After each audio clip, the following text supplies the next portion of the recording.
that because, you know, I got the best of both worlds with my horse and with my football passion. And plus, I had the best trophy in all of football that everybody takes in my hand. Devin, it's Skip. I want to go back to the game for a moment. I consider you the best blitzer in all of pro football. And I occasionally, during the Super Bowl, got a little frustrated that obviously your game plan, as it pretty much was in the regular season game, was to back off, just rush the 4, and play some pass defense. Did you occasionally miss getting to go after Mahomes a little more than you were allowed to by the game plan? Yeah, most definitely, man. I most definitely wanted to sack on Mahomes because he's so elusive. And I just be wanting to show people that, like, if I get after him, I could get him. And I had a couple rushes, but it was like kind of spy rushes, like when you're moving around, just get him off the spot. And I was able to do that a couple of times. And, you know, but I was just pleased with whatever Ty Boys came up with. I was just wanting to execute it. It worked. Devin, Shannon Sharp here. Congratulations on the win.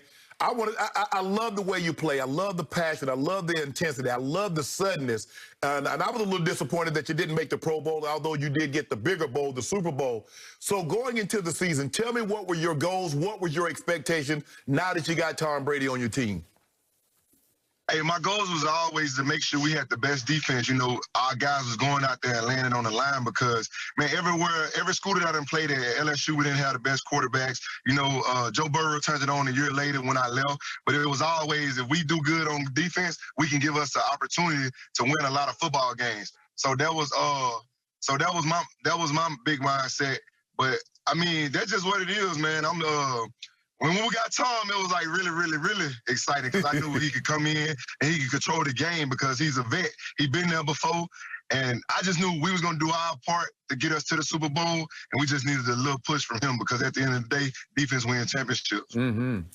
So, Devin, try to put into words what it meant to not only you, but the whole team, just to have Brady in your locker room, in the offensive huddle, just to be around Tom Brady.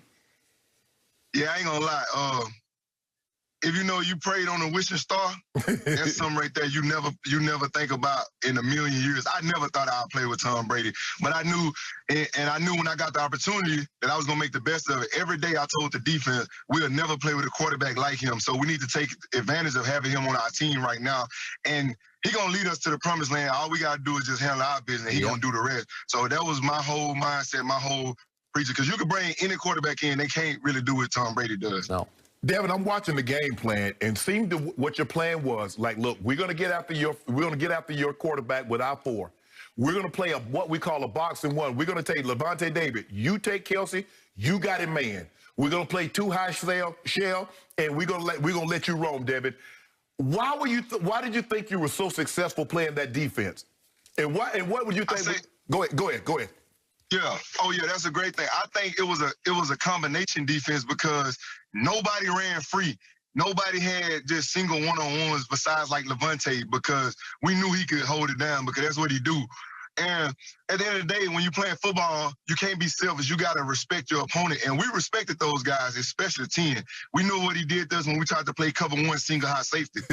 And we'll be a fool to get beat like that again. We'll be a complete fool. So, you know, they can say what they want, man. At the end of the day, you got to improvise. You got to do what's best for the team. We did what's best for the team. But I can say this. Everybody got a piece of their receivers. It wasn't just one person. It took everybody on the back end. And the thing is, we want to be physical early just to get the guys up front enough time. So it was kind of going hand in hand. We knocked the timing off. The guys up front get after them. So, man, that's what I say, man. That's why, look, during the season, I gave them boys the name grave diggers and say you put everything to rest, man. From here on out, you got to put them to rest. Are you surprised that they didn't change the game plan because they were just scat protection? They didn't adjust. They didn't do max protect. They didn't do anything. They just kept trying to get 5 out, and your 4 was beating their 5. Yeah, and that's another thing like that we knew going in. We knew that they was going to be a cocky team, which they have every right to be. They was the #1 offense in the entire National Football League. But the thing is, we knew they couldn't block us. We knew that our front 4 was going to dominate them. So they did us a favor. They played right into our hands. We wasn't going to be that cocky team like, hey, we're going to play them in cover 1. We're going to shut them down. Our best guys matched up on their best guys. We was going to make it be a team collective win on defense, and that's what we did, man. So at the end of the day, they shouldn't even talk about not having their offensive tackles when they didn't even help them. They put them on islands by themselves with the best pass rushers in the game. So that's at their own fault. Devin, how much did it stick in your craw that Tyreek backflipped on you in the game 10 weeks earlier on the same field? Hey, me being a competitor, that hurt. Yeah. Man, he literally slapped us all in the face. That hurt.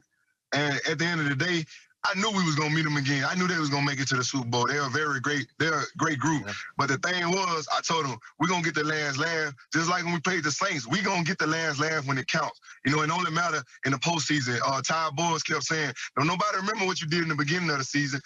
Only January and February count the most, but you got to make it to January. So we knew what it was.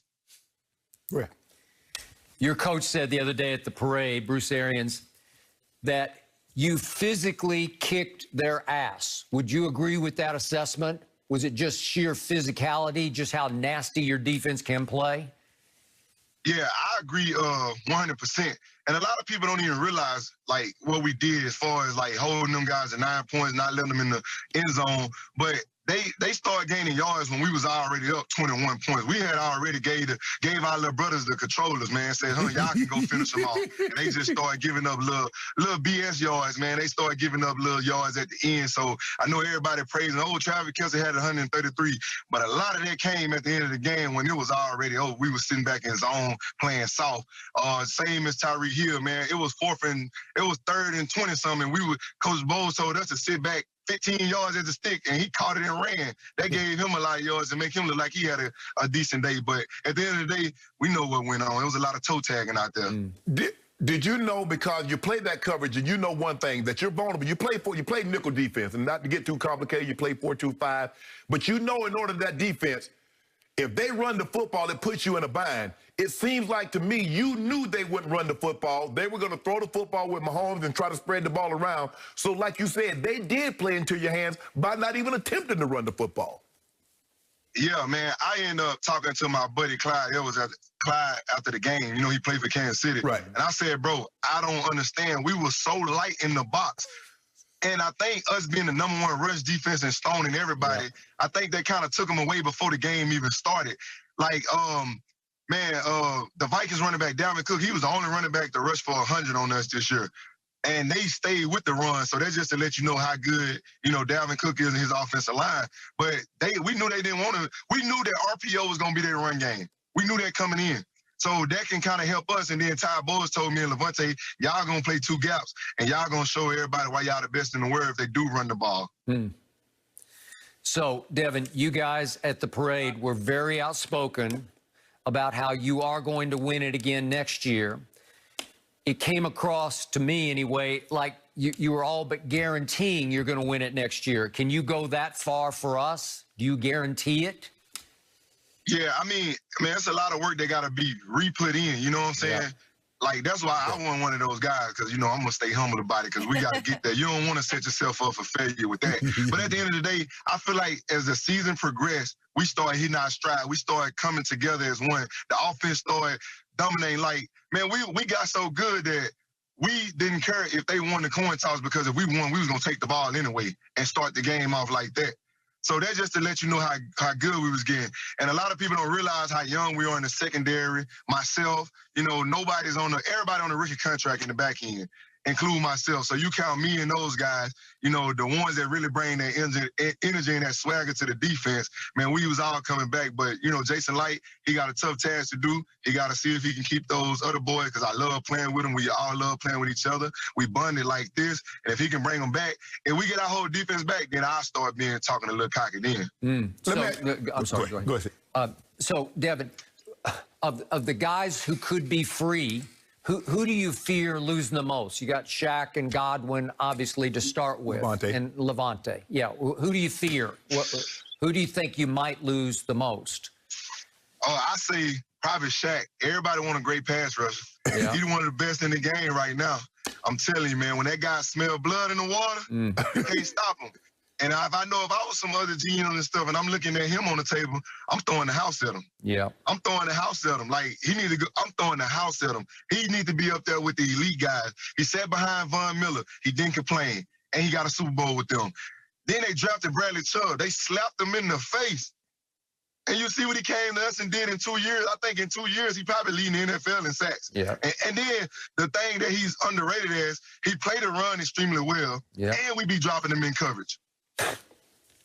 Let's talk about that parade. The quarterback, you know, he had a few up in him. He throwing the trophy, and then, you know, he had a little bit. He said he had too much avocado tequila. Were you surprised to see him acting like the uncle at the cookout? Nah, I wasn't. What I thought Tom Brady was going to be, you know, the type of person and player he was, when I got in the locker room, everything changed. Like, you know, he's